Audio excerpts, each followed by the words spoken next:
Pour résoudre tous les problèmes liés à l'hiver, il existe quelques solutions, comme l'explique Fabrice Boucher, le gérant du garage Auto Chevron.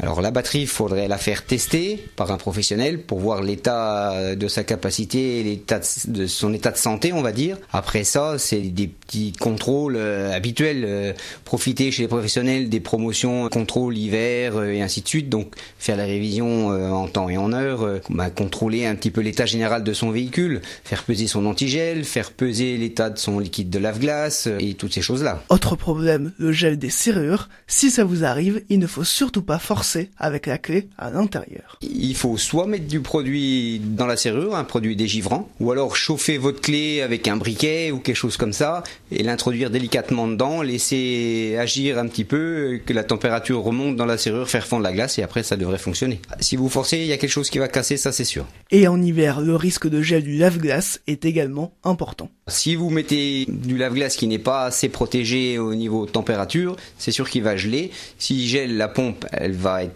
détruite et puis ça ne fonctionnera pas. Si le lave-glace n'est pas protégé, il faut le vidanger et puis remettre du produit qui soit conforme à des températures d'au moins -25. Et les garagistes comme Fabrice Boucher anticipent les éventuels problèmes de batterie, ils augmentent leur stock de 30 à 50% en hiver.